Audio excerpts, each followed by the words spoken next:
Attorney Raul Lambino, Attorney Rodante Marcoleta, Attorney Vic Rodriguez, si Kuya Ipe Salvador, si Pastor Kibuloy, Senator Bato de la Rosa, Senator Bongo, at yung nag-iisang senador ng Visayas. Paayo man, include man, maski isa lang ka senador halin sa Visayas, Attorney J.V. Hinlo, number 30 po sa Balota. Sige po, magkita-kita tayo, magmo-motorcade tayo. Salamat po at Metro Manila, tulungan nyo po kami, no? Para mabuo natin yung 9 PDP Laban Senators. Salamat po. Diba 10 sir? Diba 10, yung sir? official po, 9 lang talaga. Ganun po. Yung dumaan sa proseso, yung official 9 lang po. Sige, salamat. Yung bakit 9? Kasi yung napag-usapan namin, pag yung 9 iboto, wala na pong 10, 11, 12. Blanco yung 10, 11, 12. Ano yung logic niyan? Sasabihin ng iba, mapapasukan tayo ng mga taga-alyansa o makabayan. Hindi po, kahit makapasok sila, kung secured natin yung 9, nakakonsentrate yung boto natin sa 9, safe na po tayo, malakas na po ang PDP. Kasi pag binuo nyo, yung 9, lalagyan nyo ng AGIS, 11 at 12, hihina po kami. Baka may nakapasok sa inyong gusto, malalaglag si Attorney Hinlo. Makapasok yung inyong gusto na number 11, malalaglag si Attorney Vic Rodriguez. Mapapasok yung gusto nyong 12, malalaglag si Raul Lambino. Gusto nyo ba yon? Yung mga abogado ng PDP Laban na hindi pa masyadong sikat, malalaglag dahil gusto nyong ipasok yung personal yung gusto sa AGIS, 11 at 12. Kami po'y dumaan sa proseso, pinag-aralan ng partido kasama po ni Chairman Duterte. Kailangan mapasok ang lahat ng 9, lalo na po ang mga abogado. Hindi po siya kasama sa 9, naging guest po siya ng OFW sa Hong Kong. Pasensya na po, pero po yung priority natin, yung 9 na dumaan sa proseso at talagang formal na mga kandidato ng PDP Laban, pre-claim po sa doon sa San Juan, no? Yes, oo. So, Filipino. Club Filipino. Kasi po, ulitin ko, may mga paborito tayong lahat. Kayo may paboritong personal. Pero pag pinilit ninyo ang AGIS, 11 at 12, baka matanggal yung mga abogado ng PDP. Lalo na ako, si Attorney Lambino, Attorney Vic Rodriguez, hindi po kami ganun pa kasikat, no? So okay lang yun sina Senator Bongo, Senator Bato, kahit sinong ipasok nyong AGIS, 11 at 12, pasok na si Senator Bongo at Senator Bato. Pero yung mga bago na mga abogado, baka mawala pa po. Kasi malalakas rin yung sa alyansa eh. Kahit mapasukan tayo ng alyansa yung 12, mapasukan pa ng makabayan, pag napasok yung 9, lalo na yung mga abogado na siya yung makakadebate doon sa Senado, may laban po ang PDP Laban. Salamat po. Salamat sir. Buhay! PDP Laban, vote! May rason po yun. May rason kahit may personal kayong paborito.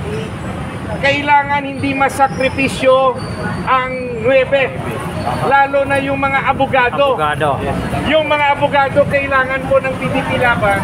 Kasi kami po yung lalaban doon sa mga nakaupo ng mga senador eh. Yung mga abogado. Hindi po ito DSWD. Anong gusto nyo? Yung mabait-bait lang o yung palaban sa loob? Palaban! Gusto nyo yung boto lang o talagang lumalaban? Yung may boses! DDS, mag-isip kayo. Yung may boses. Isasakripisyon nyo ba ang mga abogado ng PDP Laban? Siyempre, hindi. Kailangan boses. Yung PDP Laban. palaban sa loob.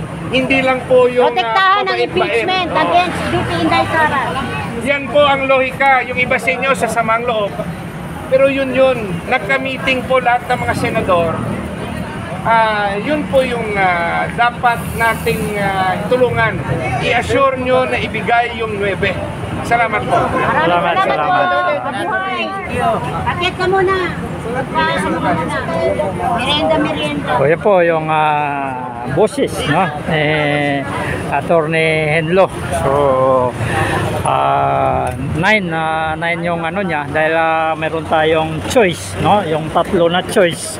So yun yung basta kailangan may pasok natin itong ating mga magigiting, no? Mga batikang abogado. Yan po, no? At yun yung binigay na ano ni attorney sa atin. So mag-aantabay pa tayo ng konting at oras naman ng pagtutulak natin siguro dito ay 3 o'clock, di ba sir? 3 o'clock na. Sige. So pero nandito na yung mga tropa, no? At ready na. Dito na. So maraming salamat at abangan niyo yung mga update na mga namin karaban. So kasalukuyan ng parami yan ang kababayan natin na kasama sa na ito. So ito po, I am rider, Team Duterte. Yan po yung kanilang mga uniforme. Yan po, mga rider po sila. So oras na nito ay 3 o'clock. So malapit-lapit na po yung oras kung saan at tayo tutulak. Alas 3 na pala, no?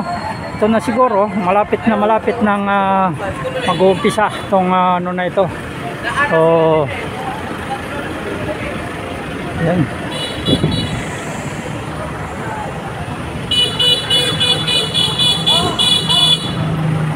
So maghanap-hanap tayo ng masabayan dito, no?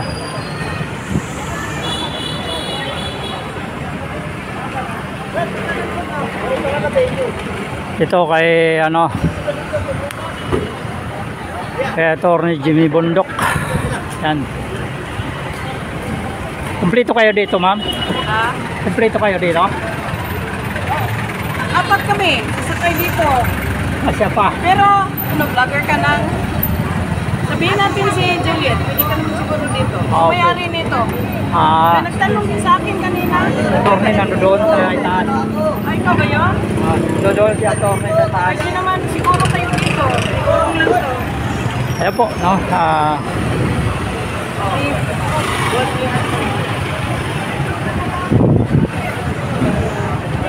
Saan kayo nakakuha niyan?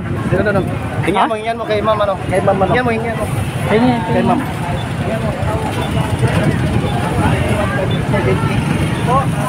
Kaya sa mga rider. Sa rider. Okay lang. Ayan, salamat po, salamat. Kanino ka sasabay? Dito na lang siguro, doon nakiusap ako doon. Pwede rin dito siguro, pwede ba dyan? Kay Attorney Jimmy Bundok. Sir, baller. Attorney, shoot na. Ano yan, kumpleto kayo dyan, sir? Kumpleto dyan? Kompleto dito. Mga 18 kami dyan. Isa pa bubong. Para maganda yung view, nakagano. Baka pwede dito. Hanap tayo ng pwede nating masabayan. So yan, no? Kasama natin si Attorney. So yan yung boses natin sa Senado, no? Kailangan natin na ipasok si Attorney dahil yun nga, hindi kailangan sa Senado yung uupo lang magbubutas ng bangko. So kailangan natin may boses. So ito na po, no, nag-iisang Bisaya, di ba, sir? Oo. Sa Visayas, no. So yan mga kababayan po natin na nag-iisang Bisaya galing galing Visayas. So kailangan natin siya sa Senado. Yung binigay na tarps, pinaglagay mo ba? Sige ba? May pinalalagay na po. Sige, para may mukha naman tayo. Ikate. So malapit na tayong tutulak, no? At ito nga, andito tayo sa Ilagay natin. sasakyan ni Attorney Henlo. Okay, sige. Opo. Yan, mga tropa natin.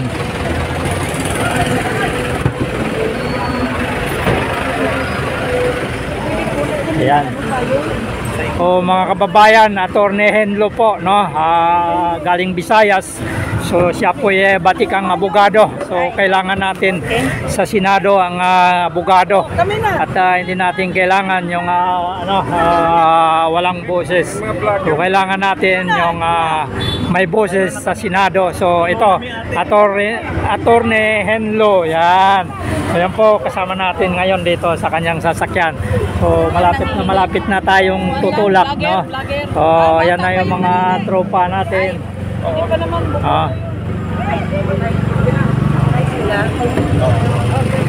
Ako lang yung nandito. Ha? Walang si Gambino darating. Yung kay Jimmy. Nandyan ba sila? Wala. Wala. Si Jimmy raw nagpunta ng Davao. Okay lang. Ano mo, magpa-music tayo or para naman mapansin? Mamaya na. Ha? 2 hours eh. Baka mawalan ng ng charge. Sa bagay. Lagay mo na sa baba, mahulog yan eh. Pag nag-ikot. Ano pala ito? Pwede upuan pala ito, sir. Pwede kang uupo dito.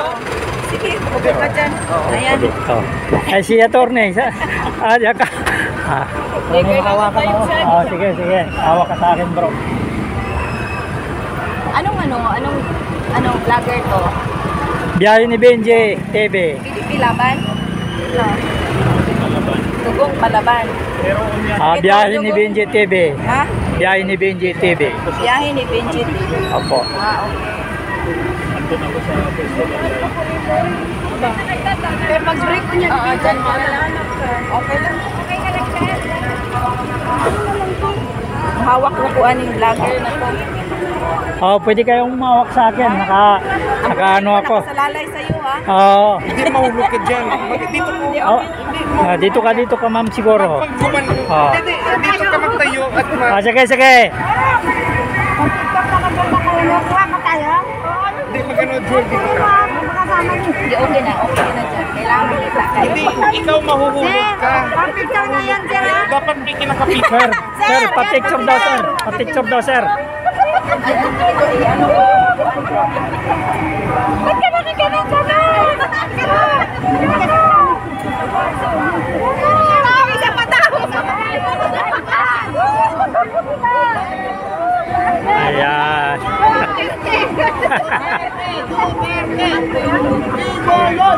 Yan, upo ka kasi mahulog ka magtayo. Kaya mo yung ganon? Teka, ay mali! Ganon! Ganyan. Yan po, no? Malapit na po tayo at dumating na yung oras. T-shirt raw. May t-shirt. T-shirt. Ayaw niya. Try mo kasama yung vlogger. Sir, may t-shirt ka? Pumayag na. Kaya ang picture. Mga vlogger. Ay, doon kay Attorney, ano? Okay, Tony Bonjo. Jimmy, pumayag dyan? Kaya mag-ikot. Isa pa raw. Tama. Okay, guys. Advertiser. Promote. Magpo-promote. Mama, call mo na. Ay, isa pa raw. Ipo-promote nila yan. Ikot. Sige, tara. Sabihin nyo ha. Yung pa? Sige.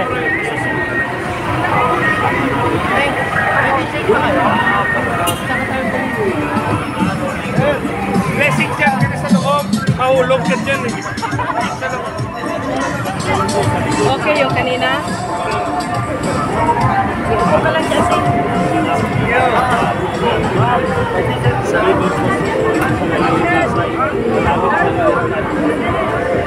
Mayroon na kami doon. Pastor Kibuloy! Pastor! Pastor! Attorney. Daddy, oh. Ate. Thanks the Father.